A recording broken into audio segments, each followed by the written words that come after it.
വിഴിഞ്ഞം തുറമുഖം രാഷ്ട്രത്തിന് സമർപ്പിച്ചുകൊണ്ട് പ്രധാനമന്ത്രി നരേന്ദ്രമോദി സംസാരിക്കുകയായിരുന്നു. വേദിയിൽ അദ്ദേഹത്തിൻ്റെ പ്രസംഗം ഏതാണ്ട് 45 മിനിറ്റിലധികം നീണ്ടു.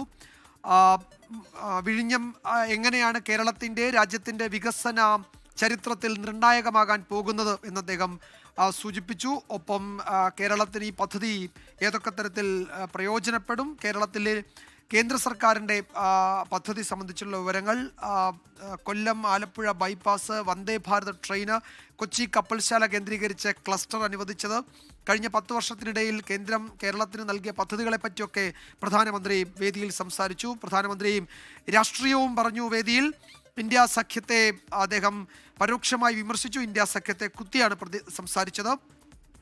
അദാനിയെ പ്രശംസിച്ചു. അദാനി കഴിഞ്ഞ 30 വർഷമായി ഗുജറാത്തിൽ തുറമുഖം നടത്തുന്നുണ്ട്. പക്ഷേ ഏറ്റവും വലിയ തുറമുഖം കേരളത്തിൽ നിർമ്മിച്ചതിന് അദാനി ഒരുപക്ഷെ ഗുജറാത്തിലെ ആളുകൾ അദാനിയോട് പരാതി പറഞ്ഞേക്കും എന്നാണ് പ്രധാനമന്ത്രി പറഞ്ഞത്. സ്വാഗത പ്രസംഗത്തിൽ മന്ത്രി VN വാസവൻ അദാനിയെ പ്രശംസിച്ചതും അദാനിയെ ഒരു പങ്കാളി എന്ന നിലയിൽ, അദാനി ഗ്രൂപ്പിനെ ഒരു പങ്കാളി, പാർട്ട്ണർ എന്ന നിലയിൽ വിശേഷിപ്പിച്ചതിനെയും, ഇടത് സർക്കാർ സ്വകാര്യ പദ്ധതികളെ, സ്വകാര്യ നിക്ഷേപകരെ എങ്ങനെയാണ് സ്വീകരിക്കുന്നത് എന്നത്, അതിൽ കമ്മ്യൂണിസ്റ്റ് സർക്കാർ ആ നിലയിൽ സ്വകാര്യ പങ്കാളിത്തത്തെ അംഗീകരിക്കുന്നതിലുള്ള സന്തോഷവും പ്രധാനമന്ത്രി വേദിയിൽ പങ്കുവയ്ക്കുകയും ചെയ്തു. അങ്ങനെ രാഷ്ട്രീയവും പ്രധാനമന്ത്രിയും അദ്ദേഹത്തിൻ്റെ 45 മിനിറ്റ് ദൈർഘ്യമുള്ള പ്രസംഗത്തിൽ സൂചിപ്പിച്ചു. നമ്മൾ ഈ കാണുന്ന ദൃശ്യങ്ങൾ, ഈ ഉദ്ഘാടനത്തിന് മുമ്പ് പ്രധാനമന്ത്രി നരേന്ദ്രമോദി വിഴിഞ്ഞം തുറമുഖത്ത് സന്ദർശിച്ചു. അദ്ദേഹം അവിടെ നടന്ന് കാര്യങ്ങൾ കണ്ടു. അത് എങ്ങനെയാണ് തുറമുഖത്തിൻ്റെ പ്രവർത്തനമെന്നത് അവിടെ തുറമുഖ ഉദ്യോഗസ്ഥർ വിശദീകരിച്ചു. അതിൻ്റെ ദൃശ്യങ്ങളാണ് അത്. ഉദ്ഘാടന ചടങ്ങിന് ഏതാണ്ട് മിനിറ്റുകൾക്ക് മുമ്പ് 10:35 മുതൽ 11:05 വരെയായിരുന്നു പ്രധാനമന്ത്രി തുറമുഖത്ത് ആ നിലയിൽ സന്ദർശനം നടത്തുകയും അവിടുത്തെ പ്രവർത്തനങ്ങൾ കാണുകയും ചെയ്തു. അതിനുശേഷമുള്ള ആ സമയത്തെ ദൃശ്യങ്ങളാണ് നമ്മൾ ഇപ്പോൾ കാണുന്നത്. അങ്ങനെ നമ്മൾ ഇതും നേടി എന്നാണ് മുഖ്യമന്ത്രി പിണറായി വിജയൻ അദ്ദേഹത്തിൻ്റെ പ്രസംഗത്തിൻ്റെ ആമുഖത്തിൽ തന്നെ സൂചിപ്പിച്ചത്. ഇതിനോടകം സോഷ്യൽ മീഡിയയിലൊക്കെ ആ പരാമർശം വലിയ ചർച്ചയാകുന്നുണ്ട്. അങ്ങനെ നമ്മൾ ഇതും നേടി എന്നത്. പ്രധാനമന്ത്രി പ്രസംഗം അവസാനിപ്പിച്ചത് ഒരുമിച്ച് നിന്ന് വികസിത ഭാരതം, വികസിത കേരളം പടുത്തുയർത്തണം, ജയ് കേരളം ജയ് ഭാരതം എന്ന് പറഞ്ഞാണ് പ്രധാനമന്ത്രി പ്രസംഗം അവസാനിപ്പിച്ചത്. കേന്ദ്ര സംസ്ഥാന സർക്കാരുകൾ തമ്മിലുള്ള ബന്ധം, സഹകരണാത്മക ഫെഡറലിസം സംബന്ധിച്ചൊക്കെ പ്രധാനമന്ത്രി അദ്ദേഹത്തിൻ്റെ പ്രസംഗത്തിൻ തുടക്കത്തിൽ തന്നെ സൂചിപ്പിക്കുകയും ചെയ്തു. മാരിടൈം സെക്ടറിലെ സ്വകാര്യ മൂലധനം അത് എങ്ങനെയാണ് രാജ്യം പ്രയോജനപ്പെടുത്തുന്നത് എന്നത് അദാനി ഗ്രൂപ്പിൻ്റെ വിഴിഞ്ഞം പദ്ധതിയിലെ ഇൻവെസ്റ്റ്മെൻറ്റ് ചൂണ്ടിക്കാട്ടി പ്രധാനമന്ത്രി പറഞ്ഞു. കൊച്ചിയിലെ ഷിപ്പ് ബിൽഡിംഗ് ക്ലസ്റ്റർ വലിയ തൊഴിലവസരങ്ങൾ കൊണ്ടുവരും, യുവാക്കൾക്ക് വലിയ അവസരങ്ങൾ നൽകും. അത് പൂർണ്ണതോതിൽ സജ്ജമാകുന്നതോടെ കേരളത്തിൽ അതൊരു ക്ലസ്റ്റർ എന്ന നിലയിൽ കേരളത്തിലെ യുവതി യുവാക്കൾക്ക് വലിയ അവസരങ്ങൾ നൽകും എന്ന് പ്രധാനമന്ത്രി പറഞ്ഞു.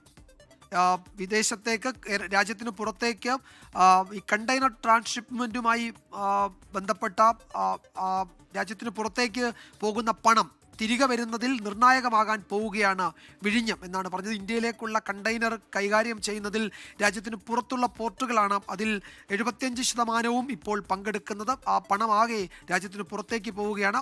അത് തിരികെ കൊണ്ടുവരുന്നതിൽ, അത് ഒരു പുത്തൻ സമ്പദ് വ്യവസ്ഥ കെട്ടിപ്പടുക്കുന്നതിൽ വിഴിഞ്ഞം നിർണായകമാകും. അങ്ങനെ നഷ്ടമുണ്ടായ പണം, അങ്ങനെ ഇപ്പോൾ നഷ്ടപ്പെട്ടുകൊണ്ടിരിക്കുന്ന പണം രാജ്യത്തേക്ക് തിരികെ വരാൻ പോവുകയാണ്. പോർട്ടുകൾ കേന്ദ്രീകരിച്ച് പോർട്ട് സിറ്റികൾ ഇന്ത്യയുടെ വികസനത്തിൻ്റെ ചാലകശക്തികളാകാൻ പോവുകയാണ് ഈ വരും വർഷങ്ങളിൽ എന്നാണ് പ്രധാനമന്ത്രി പറഞ്ഞത്. കേന്ദ്ര സർക്കാർ ആ നിലയിലാണ് ഇക്കാര്യത്തിൽ ഒരു ബ്ലൂ പ്രിന്റ് തയ്യാറാക്കിയിരിക്കുന്നത്.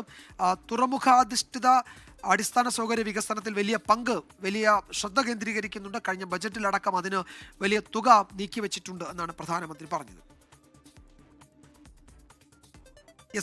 ഉദ്ഘാടന ചടങ്ങിന്റെ വിശദാംശങ്ങളുമായി തിരുവനന്തപുരത്ത് നിന്ന് സലീം മാലിക് ചേരുന്നു. സലീമ, പ്രധാനമന്ത്രി വികസനം സംസാരിച്ചു, രാഷ്ട്രീയം സൂചിപ്പിച്ചു, ഇന്ത്യ സഖ്യത്തെ പരോക്ഷമായി വിമർശിച്ചു.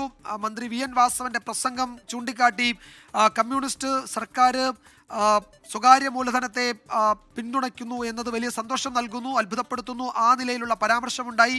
അദാനിയെ പ്രശംസ കൊണ്ട് മൂടി.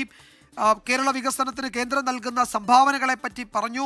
ഒരുമിച്ച് വികസിത കേരളം പടുത്തുയർത്തണം എന്ന് പ്രധാനമന്ത്രി മലയാളത്തിൽ പറഞ്ഞു. മുഖ്യമന്ത്രി അങ്ങനെ നമ്മൾ ഇതും നേടി എന്ന് ആമുഖത്തിൽ തന്നെ സൂചിപ്പിച്ചു. ഏതായാലും വളരെ പ്രധാനപ്പെട്ട കാര്യങ്ങളൊക്കെ തന്നെയാണ് മുഖ്യമന്ത്രിയും പ്രധാനമന്ത്രിയും വിഴിഞ്ഞം രാജ്യത്തിന് സമർപ്പിക്കുന്ന ആ ചടങ്ങിൽ സംസാരിച്ചപ്പോൾ സൂചിപ്പിച്ചതല്ലേ?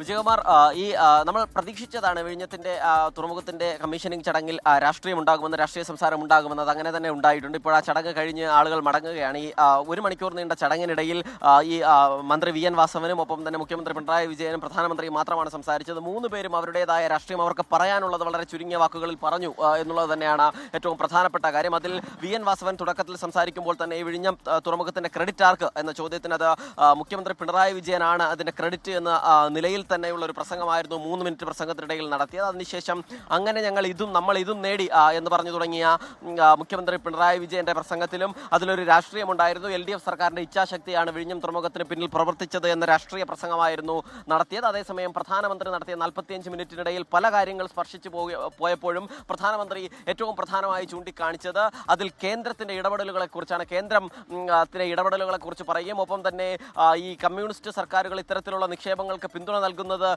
സന്തോഷം നൽകുന്നു എന്ന നിലയിലുള്ള പരിഹാസം പ്രധാനമന്ത്രിയുടെ ഭാഗത്തു നിന്നുണ്ടായി. ഒപ്പം തന്നെ ശശി തരൂരിനെയും പിണറായി വിജയനെയും ചൂണ്ടിക്കാണിച്ച് രണ്ടുപേരും ഇന്ത്യ മുന്നണിയുടെ പ്രധാനപ്പെട്ട നേതാക്കളാണ്. രണ്ടുപേരും ഈ ചടങ്ങിൽ ഇന്ന് ഒരുമിച്ചിരിക്കുന്നു. പക്ഷേ ഇന്ന് പലർക്കും ഇതത്ര നല്ല ദിവസമായിരിക്കില്ല എന്നുള്ളതൊക്കെ പറഞ്ഞുകൊണ്ടൊരു രാഷ്ട്രീയ വിമർശനമൊക്കെ മറ്റൊരു രീതിയിൽ നടത്തുന്നതും നമ്മൾ കണ്ടതാണ്. അങ്ങനെ എന്തായാലും പ്രൗഢഗംഭീരമായ ചടങ്ങിനൊടുവിൽ അതിൻ്റെ ക്രെഡിറ്റ് ആർക്ക് എന്ന തർക്കമൊക്കെ ഏറെക്കാലമായി നിൽക്കുന്ന ആ ചടങ്ങിൽ കമ്മീഷനിങ് ചടങ്ങിൽ തന്നെ പ്രധാനമന്ത്രിയും മുഖ്യമന്ത്രിയും ഒന്നിച്ച് പങ്കെടുത്ത ആ കമ്മീഷനിങ് ചടങ്ങിൽ തന്നെ അതിൻ്റെ രാഷ്ട്രീയമൊക്കെയും സംസാരിച്ച കാഴ്ച നമ്മൾ കണ്ടതാണ്. ഇപ്പോൾ അതിനുശേഷം അല്പസമയത്തിനകം തന്നെ പ്രധാനമന്ത്രി ഇവിടെ നിന്നും ഹെലികോപ്റ്റർ മാർഗം മടങ്ങും വിമാനത്താവളത്തിലേക്കാണ് മടങ്ങുന്നത്. എന്തായാലും വലിയ ആൾക്കൂട്ടമുണ്ടായിരുന്നത് പ്രധാനമന്ത്രി സംസാരിക്കുന്ന ആ സമയത്ത് തന്നെ ആൾക്കൂട്ടം മടങ്ങി തുടങ്ങിയതാണ്. ഇപ്പോൾ ഈ മുഖ്യമന്ത്രി ഉൾപ്പെടെയുള്ളവരൊക്കെ മടങ്ങാൻ ഒരുങ്ങുകയാണ്.